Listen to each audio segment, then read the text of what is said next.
Yo, how's it going, guys? Welcome back to another book review. In today's review, we're going to be looking at Time Out of Joint by Philip K. Dick. First published in 1959 by Philip K. Dick. I don't know if it was one of his first books to be published, probably not, but I know he's done a lot more famous ones later on after 1959. Let's get straight into the blurb. Ragle Gumm is an ordinary man leading an ordinary suburban life, except that he makes his living by entering a newspaper contest every day and winning every day. But he gradually begins to suspect that his world is an illusion, constructed around him for the express purpose of keeping him docile and happy. But if he is right, what is the real world like, and what is he actually doing every day when he thinks he is guessing where will the little man be next? So, I really enjoyed reading this book. It's not the longest book, about 200 pages in this iteration. And it covers a man called Ragle Gumm who lives with his sister called Margo and her husband Vic. Vic just works in a shopping store, like, a supermarket, and Ragle, as the blurb says, spends most of his day in the house trying to discover where the Green Man will be next in the newspaper contest, where the newspaper contest has about over 1,000 boxes, and Ragle has to guess in which box the little green man will be. And this contest gets repeated every single day, and Ragle gets it right every single day, to the point where on the newspaper article of it, it shows a big picture of him and saying he is the champion of the contest. And, people read through the newspaper every day and see that he keeps winning over and over again. Very quickly, we discover that unlike everyone who just gets one entry into the contest, Ragle actually gets 10, and this was an agreement that he has with the people controlling the contest to just give him a better chance of winning, because it's a lot of stress winning every single time, and obviously he's really good at it. If he wins it when he's got over 1,000 boxes to choose from and he always chooses the right one, he's obviously quite good at it. But it turns out that he's not as good. That's why he gets 10 chances, because he still gets it right usually on the third or fourth attempt, but he doesn't always get it right the first time. So he gets paid quite handsomely by the newspaper for guessing the Green Man, and that's pretty much where we begin the story. They also have two neighbors called Junie and Bill Black who come over quite often, and one time when they're over, Vic goes to the bathroom because he's got a stomachache, and he keeps trying to find the light cord to pull it down and turn on the light, but he can't find it even though he keeps trying to find it. And then it turns out there's a light switch and there was never a cord. He's never pulled a light cord in his life. So why was he paying so much attention trying to find this cord when he's never had a cord before? And that sticks on his mind. But I think that's the first kind of indication to the reader that something's going on that's a bit weird, because it kind of gets blown under the carpet. It's not a big deal, he just looked for a cord. But the fact that he keeps talking about it, oh, why was I looking for this cord? That's the first kind of time where something happens that's a bit strange, but you move on. And then Ragle goes to the beach or I don't know if it's the beach or just the swimming pool. I think he goes to the swimming pool with Junie Black, who he has a crush on. And while they are there, Ragle goes to the soft drink stand to get a bottle of beer. But when he gets up to the soft drink stand disappears. It just disintegrates into tiny particles all around him, and everything goes silent, and Ragle thinks, oh no, what's going on? But at the same time, he's seen this before about 6 times, and there's an ice cream truck, very conveniently. But yeah, so after the soft drink stand disappears, it leaves behind a little bit of paper, and it just reads soft drink stand on the little bit of paper. And that's when we find out Ragle has a little metal box in his pocket, and inside he has about 6 bits of paper with similar words such as drinking fountain or bridge.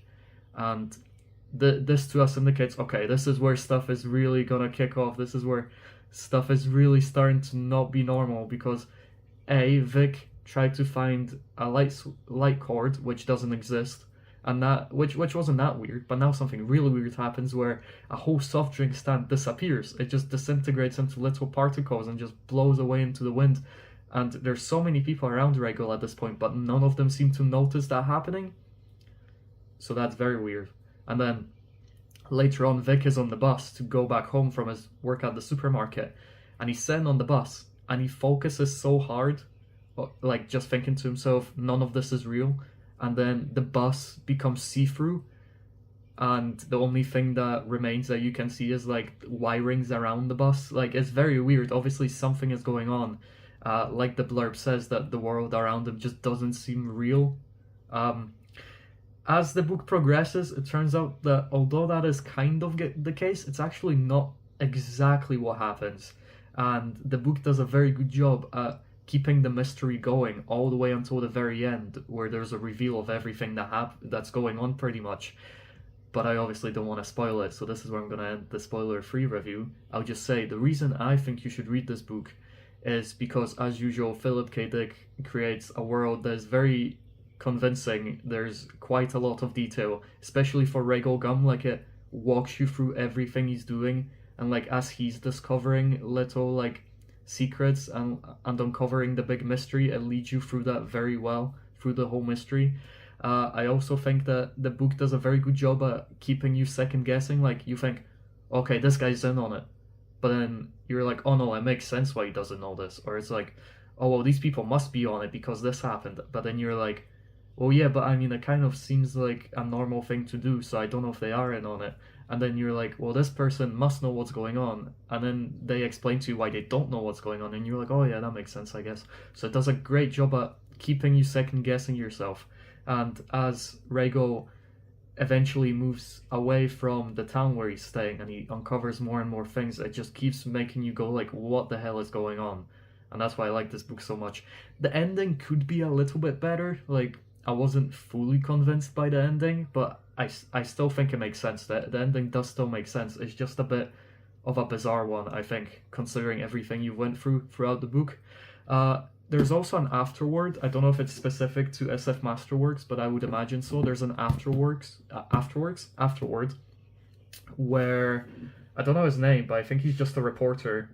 Louis Stathis from Toronto and New York in summer 1984. He just talks about how Philip K. Dick wrote this book, and pretty much that he wanted to write something a little less science fiction, but he knew it wouldn't get captured, so he kind of tried to turn it into sci-fi towards the ending of the book. And I think that's quite clear, because the initial 3/4 of the book seem quite different from the last quarter of the book. Not saying that the first 3/4 are less good, or that the last quarter is less good. Nah, the whole book is great, but it's quite clear that Philip K. Dick did not want to write a sci-fi book, but then he was kind of forced to write a sci-fi book by the end of the book. But I think that adds to it. Like, that's why you should read it, just to see what I'm talking about, because it is very interesting. But yeah, this is the end of the spoiler-free stuff. Let's get into some spoilers and stuff I really enjoyed.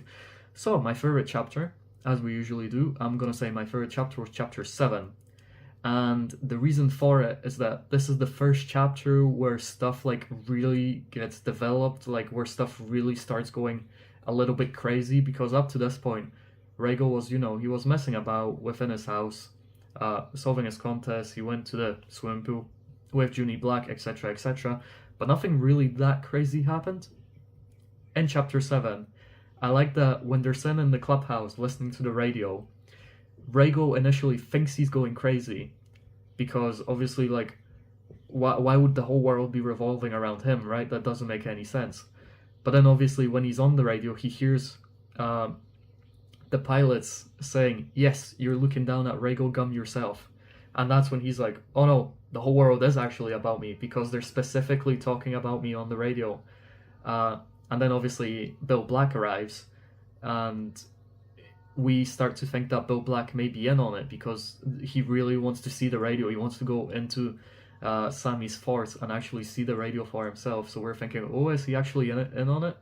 So Ragle tries to run away, and he gets into a taxi, and the taxi driver instantly knows his name. So this is again where we think, oh, the taxi driver must be in on it. Everyone's in on whatever the hell is going on. So Ragle goes very paranoid again because of this. But then the taxi driver explains, well, yeah, you're in the newspaper contest. I've seen you in the newspaper. That's how I know you. And that's again where we second guess ourselves, that, everyone knows him, everyone's in on it. But then it turns out, well, yeah, logically everyone would know him if he's in the newspaper. So then he says to the driver, drive me to the bus depot. but the bus driver drives him to the Gazette building, you know, the one where the newspaper originates from. And this is again where we go like, why did he drive Ragle here? Like, is this where they're gonna like control him, or is this where there's gonna be a big reveal or something? But then the driver says, "Oh, sorry, I must have just got confused because we were talking about the newspaper contest." So again, it's like your stakes go up, anxiousness goes up, and then it just goes straight back down because stuff gets explained and it makes sense. So then Ragle asks the driver to drive him out of town. But then the driver's like, "Oh no, I can't do that. I can't do that. We can't go out of town. It's new regulation. I can't go because then I'll get in trouble. I'll lose my job." So it's like, is he just trying to make excuses not to drive Ragle out of town? Because I don't see an issue with him doing so. Yeah, sure, regulation. But it seems like a convenient excuse to not do it. So again, you're like, oh, is the taxi driver in on it? And then the taxi driver takes him to the bus depot, as Ragle requested. But Ragle wanted to go to the Greyhound bus depot. And he took him to a non-Pariel Lines depot or something like that. And Ragle was again like, "Oh, this isn't where I wanted to go." And the taxi driver's like, "Oh no, this is the only bus depot there is here. There is no Greyhound. Greyhound wanted to buy this depot, but they couldn't do it, and there can only be one bus depot because of the small size of the town, blah blah blah." He just keeps rambling as if he's like trying to explain himself so well, because, you know, it's as if the taxi driver's in on it, and he's suspecting that Ragle's in on it, so now he's getting anxious, and he's like, no, trust me, this is right. So it's just, you know, you just keep thinking he's in on it and that something's going on. But then, you know, everything gets explained and you're like, well, no, it just seems like Ragle is genuinely going mad. And then Ragle gets to a bus depot, so he stands in the line for the queue to buy a bus ticket. And for 45 minutes, the line does not move at all, and everyone's just standing in the line. So I think this is where I was convinced that, yeah, there's definitely something going on, because I can forgive everything with the taxi driver, as Ragle being crazy, but 45 minutes standing in a queue and the queue's not moved at all, and the people aren't even talking, like no one seems agitated that they're standing for 45 minutes, everyone's just standing. So obviously my initial thought was that they really want to stop Ragle from leaving, right? But then later on it turns out, although that is true, everyone there is hypnotized as well, or like mind controlled, right? So it's not even that they're standing in the line on purpose to not let Ragle go, it's just that this is what they're meant to be doing, you know? At least that's how I view it. So anyway, it makes you think that everyone's staged because the line doesn't move for 45 minutes. But then eventually he finds that soldier that seems to not be in on it, right? And he takes them to the car, and they reach a gas station, and the clerk is like, "Nope, I don't have a tire for this car, I can't help you guys." And this is again where I'm like, okay, well obviously the clerk is also in on it, trying to prevent Ragle from leaving town, because how can he not have a tire? Like, that's the whole point, right? Especially that he kept looking at the pages, looking at the same pages multiple times. Like, he's obviously pretending to just look around, and he wasn't gonna help them in the first place. And that's what you think, that he's in on it as well. But then he says, "Oh, you can just take my Ford pickup and go to the other station and grab tires and then come back. Like, I've got no problem with it." And that's where you go again, like, wait, so all of these people are trying to stop me from leaving, but he's actually fine with me leaving? He even gives me his own car? Like, so it just boggles your mind that it just flips from everyone's against you to no, they're not. Everyone's stopping you from leaving. No, Ragle's just going crazy, right? So that's, I think, why I love Chapter 7 the most. It just goes all over the place. And Chapter 8, start of Chapter 8, is where we see the policeman and how he's on the monitor. Let me just see where I've got the notes for this. Yeah, so Chapter 8, we see the police officer watching a screen, getting ready, like dressed up. And on the screen, he's watching, like, from the future, I guess. Like, that's how I interpreted it. It's on the screen, he's got like 10 minutes into the future display of what's going on, because he's playing the character of a police officer in a way where a police officer stops Ragle in the Ford pickup, and he says these specific things. The police officer is trying to remember all of these things, so that, like, memorize them so that he can say them to Ragle when he stops him. And even when he leaves, he's like, "Oh no, I've forgotten something." And then he's like, "Did I forget my sunglasses? Did I forget my gloves?" Because it's like, well, that's what the police officer on the monitor had. So I don't know if, like, this confused me, because what it meant to me was that the people who are like, keeping Ragle convinced that he's not being brainwashed or anything, like the people controlling Ragle can see into the future, and I thought that was what the big reveal was gonna be at the end. That they somehow have monitors or some sort of system that sees into the future, or that they're living, let's say, 20 minutes in the future, and a monitor records everything going on, or they've tapped into a second universe that is 20 minutes into the future, let's say, and they can see on monitors everything, so they can like catch Rago before it happens, or they know exactly how to catch him. I thought there was going to be some sort of future aspect to the story because of how chapter 8 is portrayed in that way with the police officer, but then that's never spoken about again. So it must be me misinterpreting what chapter 8 was going for, with the police officer kind of remembering everything that's on the monitor. I don't know. It could be that they prepared for this scenario, or this scenario has obviously happened before, so the police officer is just trying to imitate perfectly how the situation resolved itself last time Rago ran away. Because obviously he's done this a few times already. This isn't his first time, from my understanding. So maybe that's just what happened. And he was just like, well, okay, this worked last time, so this is exactly how I'm going to play it again. That way we keep him in his like simulation and not coming out of it. Yeah, maybe I just didn't really know how to interpret it. Another thing I want to talk about is the soft drink stand obviously disintegrates with the worker, but I was quite curious how it was that no one else recognized this happening. Like, there's so many people around and no one's phased about a whole drink stand disintegrating, and then Rago just walks back to Junie, and like, there's no like panic by anyone. Obviously Rago recognized that happening, but no one else did. And I assume that's just because everyone's brainwashed, and so they can only focus on specific things, right? So I mean, fair enough, it makes sense. I just thought it's quite funny that, like let's say my turtle's aquarium just disintegrated. I'm pretty sure I'd see it, which Rago does, but then I'm pretty sure like my family and my friends would all see it happen as well if they were in the room, right? So that's a bit weird, but I guess that adds to the kind of brainwashing mind control that everyone else is under, that they only focus on specific things. And also it adds to the whole kind of like perspective thing that the book is going for, where in Rago's reality the soft drink stand disappeared, but maybe in everyone else's reality it never did, because that's something the book goes on about as well. Especially that we find out that Rago kind of traps himself in memories from like from the 1950s, back when he was a child. So maybe the soft drink stand disintegrating is kind of like his memories getting undone. Like, he realizes that what he's just looking at is his memories, and it's not actually what's going on around him. But then that kind of bumps into with the fact that the soft drink stand did genuinely exist. Like, there was a wee boy that just got something from the soft drink stand, so it was obviously there.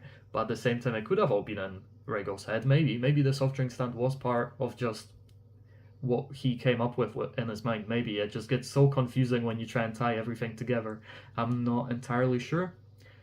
Talking about the soft drink stand, I really want to know what the wee bits of paper were, because as far as I read, I never got a resolution to that. Like, he collects them, and this happened about 6 times to him in total.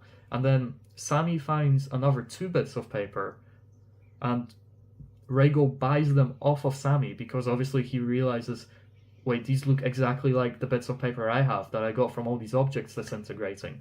So let me buy them off Sammy. Maybe they all have something to do with each other, right?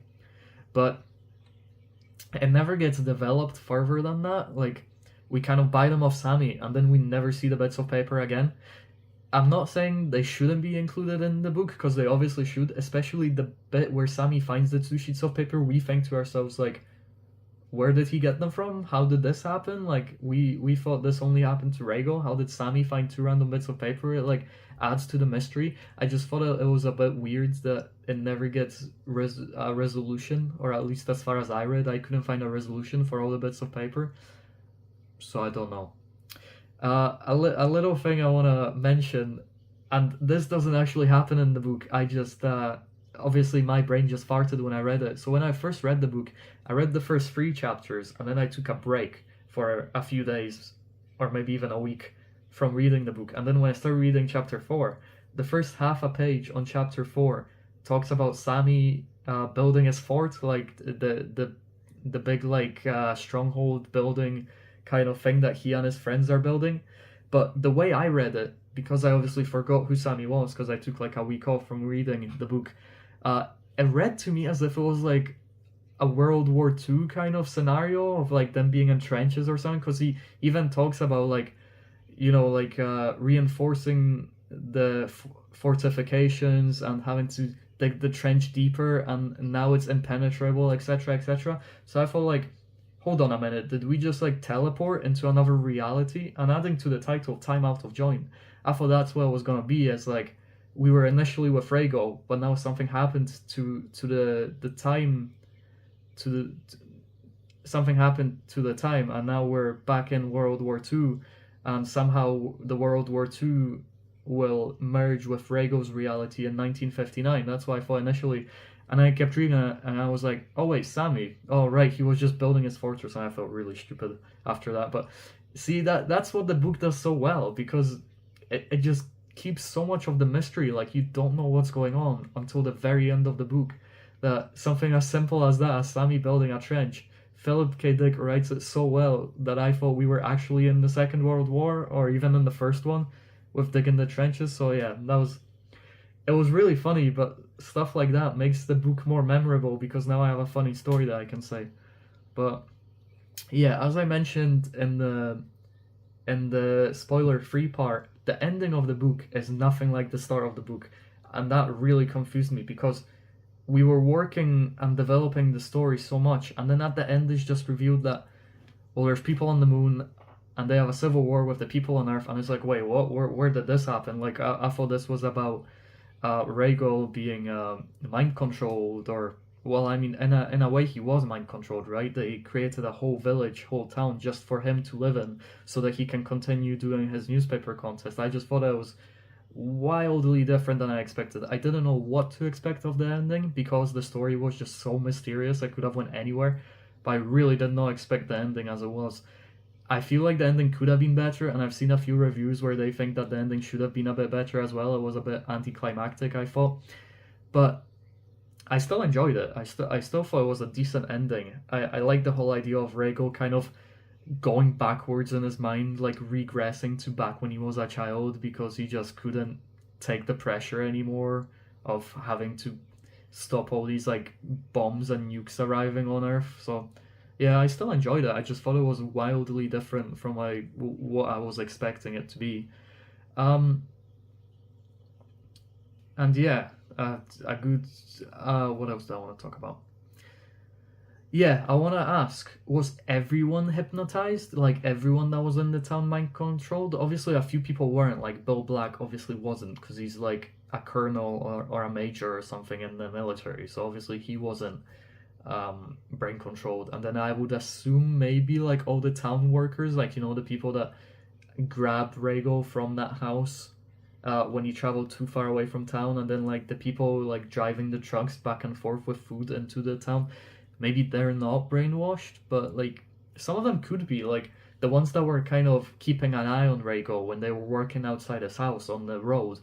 They could still be brainwashed, just they know that Rago can't leave, and that's how they brainwashed, maybe.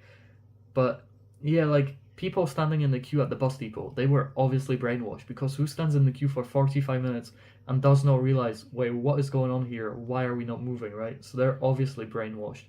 The police officer, I thought, surely was not brainwashed, because he's obviously seeing on the monitor what's happening. He knows he has to stop Ragle, so he's surely not brainwashed, right? Because he knows what his job is. He knows he has to stop Ragle from traveling onwards. But then I thought, actually, he could be brainwashed, because maybe that's how he got brainwashed. Now he knows he is mind, or he doesn't know he's mind controlled, but he is mind controlled, and he's just watching his instructions on the monitor, and the instructions say, okay, I need to go and arrest Ragle Gumm, and I need to take him back to his house. And yeah, I thought he could be brainwashed or he could not be brainwashed, and I like that. A bit of intrigue kind of makes you think yourself, could he be brainwashed? Yeah, but he also could not be brainwashed. So it was a bit difficult to say. The store clerk, you think he would be brainwashed because he just gave Ragle Gumm his truck because he's just trying to be helpful, right? And if he knew about the whole town situation, then he wouldn't have given him the truck, maybe? But then at the same time, let's say he is not brainwashed, then he wouldn't have given Rago the truck because then he would have driven away. Unless he's also in on it as one of the lunatics. Maybe he is a lunatic that kind of snuck his way into the town, right? I actually don't remember if there's any correlation with Walter. You know how Walter is Mrs. Keitelbein's son, and he's obviously in on it. He's a lunatic. So I wonder if he has anything to do with the clerk at the gas station. That would have been interesting if Rago just looks at him and he's like, wait, you kind of look like Walter, because then that would have made it obvious why you gave him the truck. But yeah, something about the ending of the book when Ragle and Vic find out about the lunatics and that there's a civil war going on. What I liked is that they instantly pick a side, like it's as if all their memories just came back to them. You know, with Ragle saying, oh no, I side with the people on the moon, but then Vic just instantly out of nowhere comes out with, no, I think they're stupid, I think Earth is correct, I think the people on the moon should stop doing everything, I think they should all be hunted down, like etc, etc. It's like, Vic just went from not knowing anything that's going on, because he was obviously brain controlled, to just randomly being like, no, Earth is the way to go, I know this for a fact. And it's like, well, this is such a like 180 of a character of like, he is completely surprised, he doesn't know anything that's going on, and then magically he just knows everything that's going on with Earth, etc. I just thought that was quite funny how the illusion just broke, like the mind controlling just broke in them, and then straight away they had their old opinions of what's going on. I really like that, especially that's like the last we see of Vic. It's just him saying, no, you're wrong, Earth is correct, lunatics should all be gotten rid of. When we were following Vic the whole story, and he was never like that, so that's quite interesting. Let's talk about Margo, though, because Vic and Ragle obviously broke the illusion, right? In their mind, like, they can see what's going on, or at least they're very suspicious of what's going on, whereas Margo never actually gets that suspicious. She's in Sammy's fort with the radio and she's listening to it and she's like, whoa, this is crazy. But she never actually like considers that anything could really be going wrong. Although when Bill Black shows up and reveals to her that actually Ragle and Vic are out of town, they're not coming back, etc, etc, he's actually an army major or colonel or something, she does not seem that confused at all. Like, she's not surprised by it. It's as if like it's as if she secretly knew all about it, but even she didn't know that she knew about it. It like gets revealed to her and she's like, yeah, that makes sense actually. Which in a way makes sense because Bill Black is her husband. So technically she was in on it, right? Or at least you'd think so before she actually got brain controlled. It's just interesting how like she just accepts all of that as facts and she just doesn't care at all. Like, it especially surprised me that she showed absolutely no emotion when Bill revealed to her like, yeah, Vic's not your husband, and Rhaego's not your brother, but Sammy isn't your son. Like, she cared for Sammy for the past, like, almost 3 years, right? Believing that he is her son, for sure, like, 100%. And now she's told, no, Sammy's not your son, and she's just like, yeah, that makes sense. Alright, no problem. Like, I just feel like, you know, if you raise that child thinking that he is your child, for sure, and you've never had any reason to believe otherwise, and then one day you're just told, yeah, he's not your son, I just feel like you'd have a bit more of an emotional reaction than just, yeah, cool, alright. Even then, me saying, yeah, cool, that's more of a reaction than Margo gave. So I thought that was quite bizarre. I'm not saying that was, like, a bad thing, and Philip should have wrote it differently. I don't think so. Like, it shows how, like, just weird the characters in the story are, and obviously how screwed up and brainwashed that they have been. That, like, she gets all this revealed to her, and she's just like, yeah, it makes sense. Like, yeah, I actually really like that. I think if she got really, like, emotional and started crying about it and, like, very sad, it would not have had the same impact as it did that she's just like, yep, okay. But then again, it's only written a specific way, so I can't really say for sure what I would feel if it was written a different way. Something about the bombs, how it's revealed that the moon people, the lunatics, are sending bombs to Earth, like hydrogen bombs, etc., to like explode the Earth. Uh, I liked that being revealed, and that being the whole point of the newspaper contest, because something I noticed very early on is in the first few chapters, H bomb is referenced like 4 or 5 times, and you know, if you're just reading, I mean, it's just another word, right? Especially in 1959, like, yeah, sure, there was probably a lot of talk about bombs, considering at the end of World War II, a nuclear bomb was used. Two of them were used, right? So it just makes sense that people would be very wary, especially with like communism being on the rise and the Cold War kind of being in its very, very, very early infancy.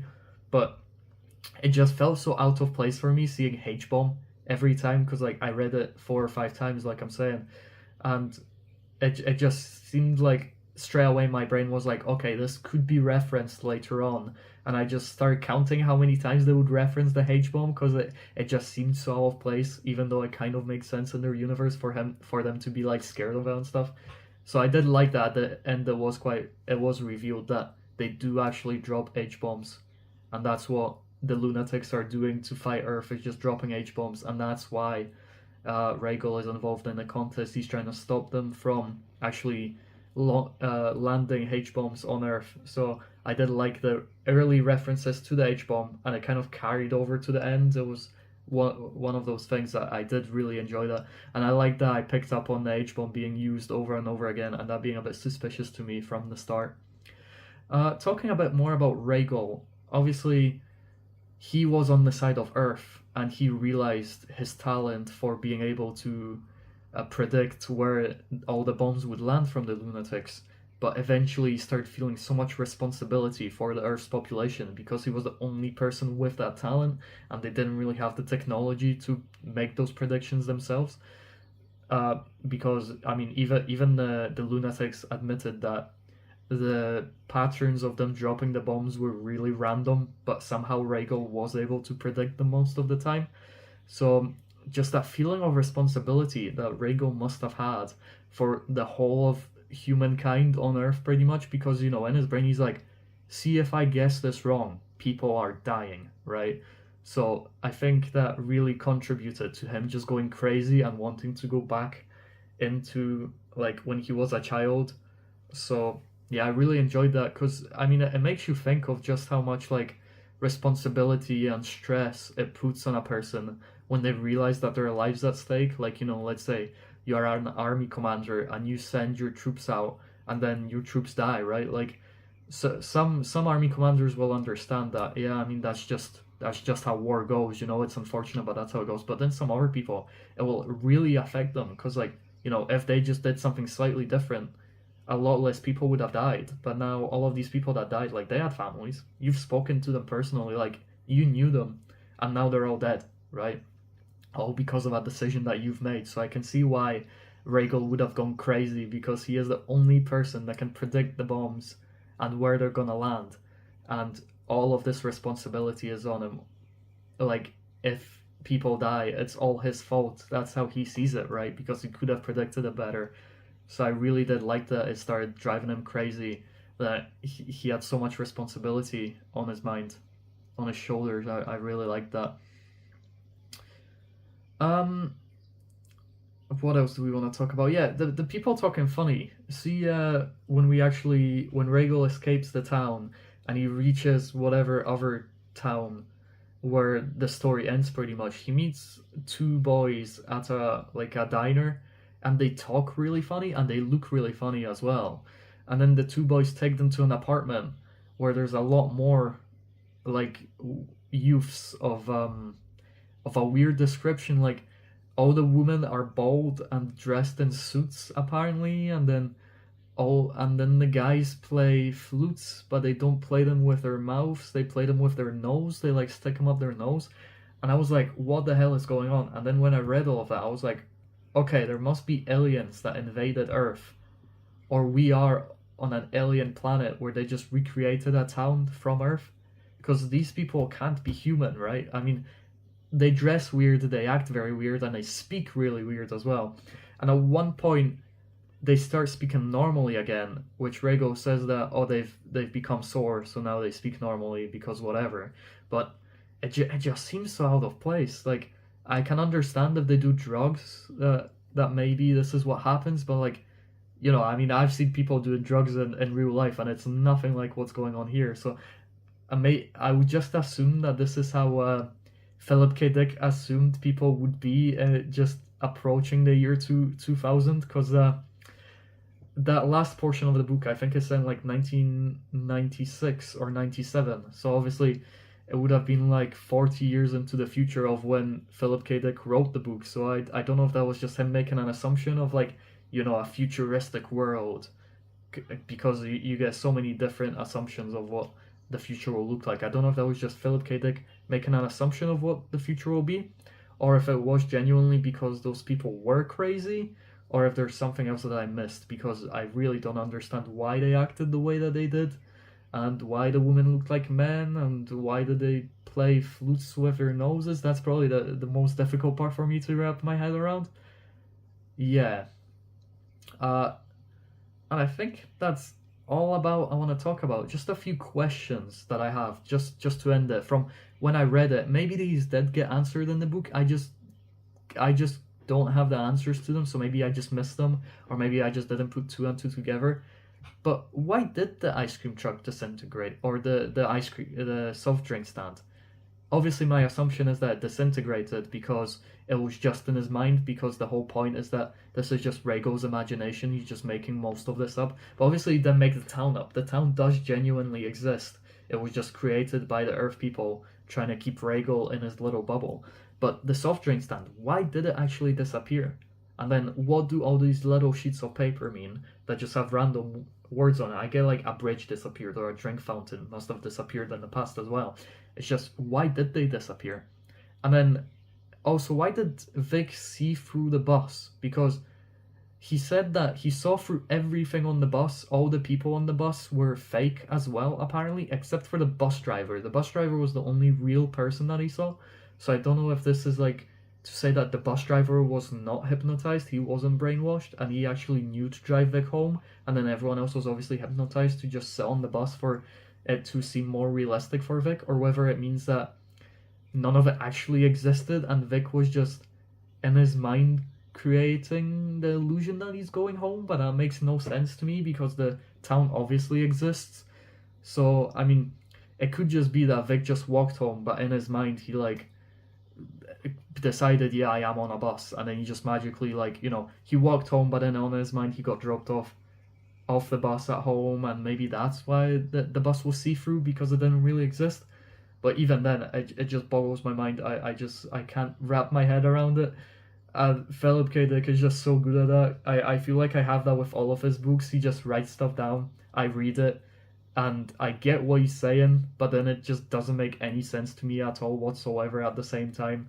The part of that I like is that I can just create as many assumptions as I want out of it, but at the same time I'm like, tell me what the correct answer is. I really want to know, why was the bus see-through? Why did the soft drink stand actually disintegrate? Why did all these other drink fountains and bridges disappear, but then not everything else around them? Why didn't Ragle's house disappear? Like, it's like, it's just so many questions that I need answers to, and I just don't have them, and I'll never get them. God damn it, Philip K. Dick. But that will do it for another review. This one's quite a bit shorter than my two previous ones, and that's because, well, it's partly because I actually don't have as much to talk about this book as I did with the two reviews that I've done up to this point, those being A Maze of Death and Inverted World. In those books, I just felt like I've had a lot more to talk about. But even then, in this book, I've had quite a few topics to talk about. The book still surprised me and made me confused in different ways. There was a lot I liked in the book. Like I said multiple times, the biggest thing I liked was just that mystery of, is Ragle Gumm crazy, or is there actually something going on? And when I was first reading through the book, I kind of saw correlation between this book and, if you've ever seen the movie The Truman Show, it's not exactly like it, of course, but that's kind of where I was going with it, is that like everyone knows what's going on except for Ragle, and Ragle's just being kept in this town so that people can just watch his life go and everyone's like in on it and like, oh look, he looks so stupid, he doesn't know that everyone knows except for him. But then obviously as stuff starts disintegrating and he escapes from town, and yeah, it just goes further away from that, especially at the end. Obviously it turns out it's not the Truman Show, it's just some sci-fi stuff going on. But no, great book, I really enjoyed it, and I definitely recommend everyone to read it. But that'll do it for this review. Thanks for watching, and I'll see you in the next one.